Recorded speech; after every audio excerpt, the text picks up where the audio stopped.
Hello, dear students. We have almost come to the end of our syllabus for class 10, and this is the last chapter that we are going to read. আর last চ্যাপ্টারটার নাম হচ্ছে the snail. এটা একটা কবিতা যেটা লিখেছেন William Cooper. তিনি 1731 সালে জন্মেছিলেন এবং 1800 সালে তিনি পরলোক গমন করেন। তিনি তার নিজের সময়ের অর্থাৎ 1800 শতাব্দীর একজন অত্যন্ত জনপ্রিয় কবি ছিলেন এবং তিনি প্রথম ইংল্যান্ডের যে গ্রাম, সেই গ্রামের সৌন্দর্য এবং সাধারণ মানুষের যে দৈনন্দিন জীবন, সেগুলোকে নিজের কবিতার বিষয় করে তোলেন। এই বিষয়গুলো নিয়ে কবিতা লিখতে শুরু করেন এবং এইভাবেই তিনি কবিতার পুরো মোড়টাকেই ঘুরিয়ে দেন নিজের লেখার মাধ্যমে। তার লেখা যে বিখ্যাত বইগুলি রয়েছে তার মধ্যে দুটি বই হচ্ছে অলনে হিমস আর দ্য টাস্ক। উনি প্রচুর হিমস লিখেছিলেন আর তাই ওনাকে হিমনোডিস্ট বলা হয়। হিমস হচ্ছে প্রেজ, প্রার্থনা, যেগুলো গানের আকারে গাওয়া হয়, চান্ট করা হয়, সেগুলোকে হিমস বলা হয়, আর তাই তাকে হিমনোডিস্ট বলা হতো।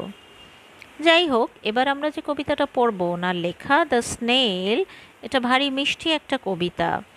এই কবিতাটার মাধ্যমে আমরা একটা স্নেল অর্থাৎ একটা শামুকের যে ব্যক্তিগত জীবন, সেই ব্যক্তিগত জীবনের মধ্যে একটু উকিঝুঁকি দিয়ে দেখতে পারবো।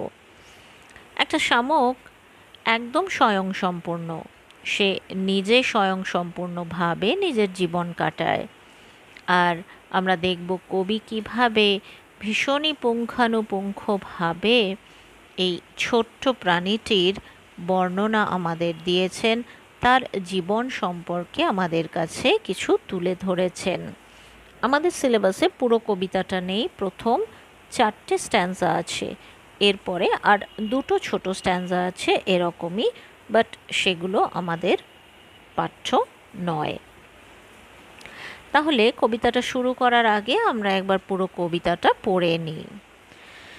The snail by William Cowper. To grass or leaf or fruit or wall, the snail sticks close, nor fears to fall, as if he grew there, house and all together. Within that house, secure he hides, when danger imminent betides, of storm or other harm besides of weather. Give but his horns the slightest touch, his self-collecting power is such, he shrinks into his house with much displeasure. Where'er he dwells alone, except himself has chattels none, well satisfied to be his own whole treasure. তাহলে এবার কবিতাটা বুঝে নেওয়া যাক। এই যে শামুক, এ কী করে? To grass or leaf or fruit or wall, ঘাসের গায়ে, কখনো পাতার গায়ে বা কোনো ফলের গায়ে বা দেওয়ালের গায়ে, দ্য স্নেল স্টিক্স ক্লোজ, খুব নিবিড়ভাবে সে আটকে থাকে, স্টিক করে থাকে, লেগে থাকে, এতটাই নিবিড়ভাবে যে no fears to fall, তার একটুও ভয় করে না। ফিয়ার মানে ভয়, তার ভয় করে না। কিসের ভয়? পড়ে যাওয়ার ভয়। এতটাই নিবিড়ভাবে এই জিনিসগুলো অর্থাৎ ঘাস বা পাতা বা ফল বা দেওয়াল এর গায়ে সে এত নিবিড়ভাবে আটকে থাকে, লেগে থাকে যে তার পড়ে যাওয়ার কোনো ভয় থাকে না। As if he grew there, দেখে মনে হয় যেন ওই ঘাসটার গায়ে বা ওই ফলটার গায়েই সে গজিয়েছে, সেখানেই সে বেড়ে উঠেছে, সেখানেই তার জন্ম, সেখানেই তার থাকা, সব কিছু। হাউস অ্যান্ড অল টুগেদার, এবং সে একা জন্মেছে ওখানে এমনটা নয়, বা একা ওই ঘাসের গায়ে বা পাতার গায়ে বেড়ে উঠেছে এমনটা নয়, নিজের বাড়ি সমেত একসঙ্গে সেখানে সে বেড়ে উঠেছে এমনটাই লাগে। কেন কবি আমাদের বলছেন যে হাউস অ্যান্ড অল টুগেদার, বাড়ি টাড়ি সমেত সব কিছু নিয়ে ওখানে সে বেড়ে উঠেছে? এটা কবি বলছেন কারণ আমরা সবাই জানি যে শামুকটা তার নিজের বাড়িটা নিজের পিঠের ওপর বয়ে নিয়ে ঘুরে বেড়ায়।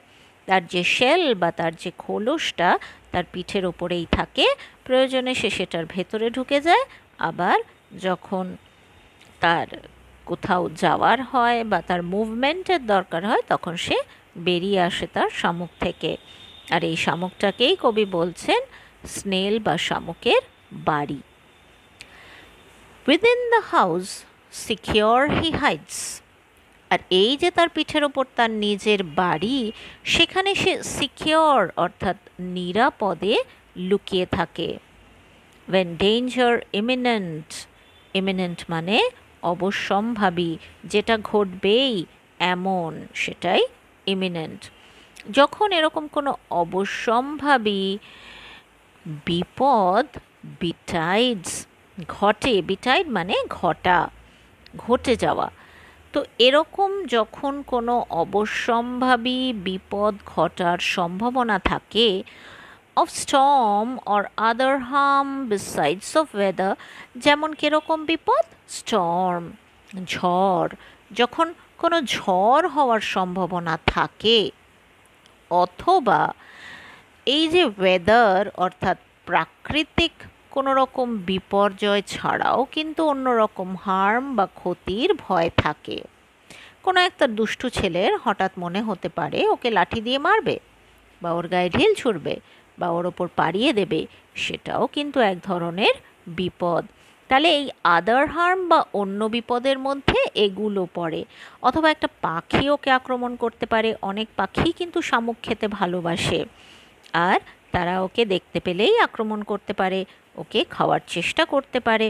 তাই কবি বলছেন যে কখনো যদি কোনো বিপদের আশঙ্কা থাকে, যেমন ঝড়ের আশঙ্কা বা এছাড়াও অন্য অনেক ধরনের যে বিপদ হতে পারে সেই বিপদের আশঙ্কা, তখন এই শামুক কী করে না, নিজের ওই যে বাড়িটা তার পিঠের ওপর রয়েছে সেখানে সে নিরাপদে আশ্রয় নেয়, নিরাপদে হাইড করে, অর্থাৎ লুকিয়ে পড়ে।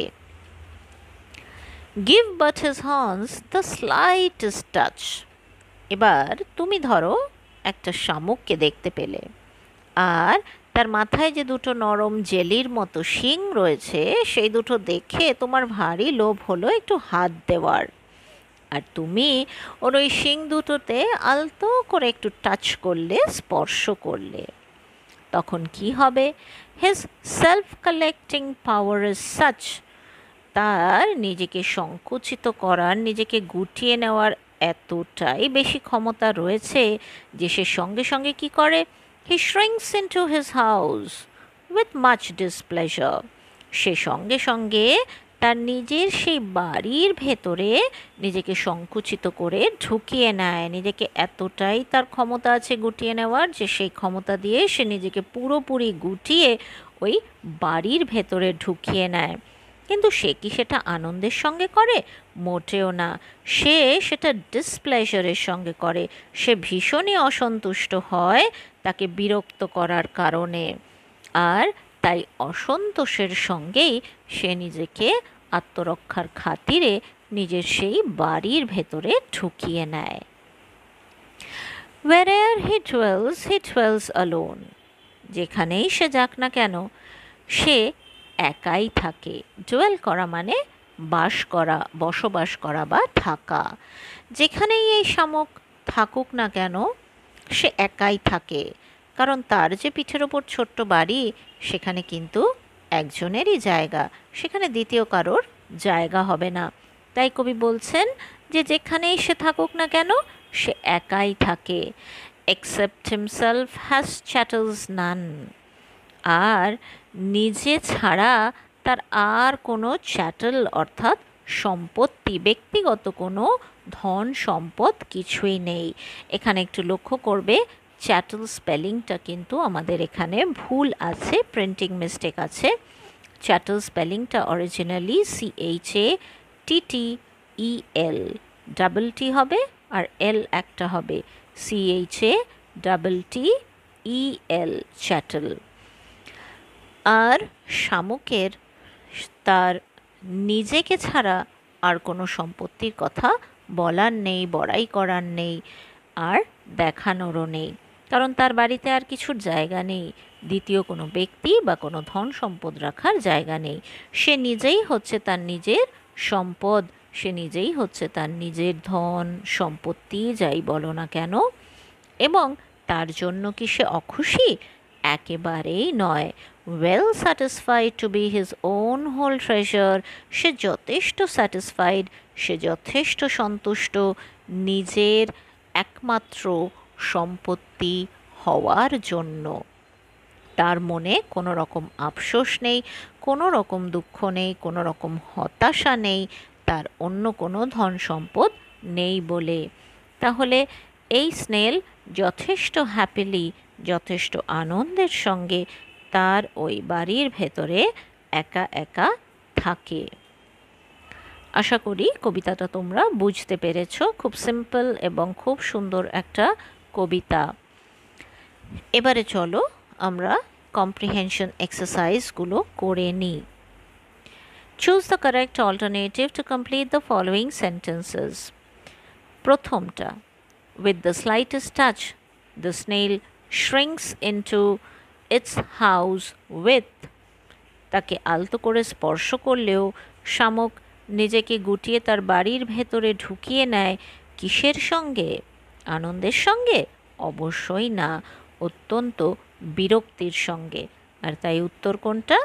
ডিসপ্লেজার। প্রথমটা, ডিসপ্লেজার হচ্ছে উত্তর।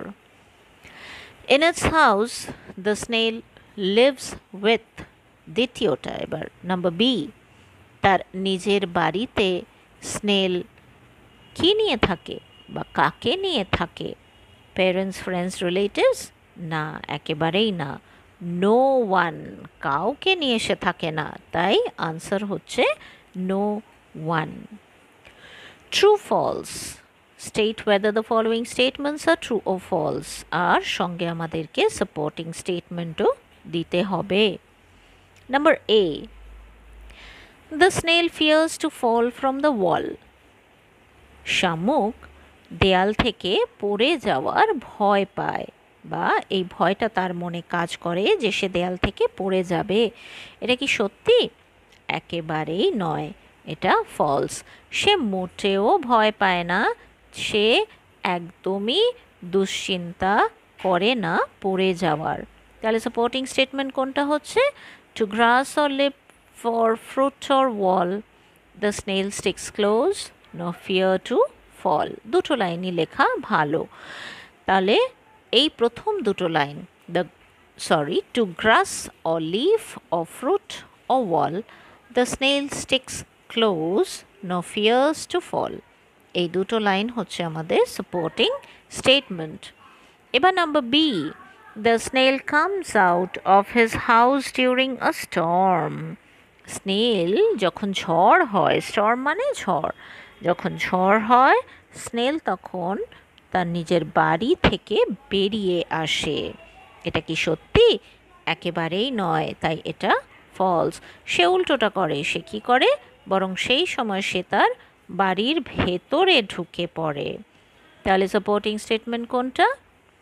সেকেন্ড স্ট্যান্সার প্রথম থেকে লিখতে হবে, within that house secure he hides when danger imminent betides of storm, বাকিটা ডট ডট দিয়েও রাখা যায় বা পুরো ওয়েদার অবধিও লেখা যায়। তাহলে সাপোর্টিং স্টেটমেন্ট হবে, within that house secure he hides when danger imminent betides of storm or other harm besides of weather, বা স্টর্ম অবধি লিখে ডট ডট ডট।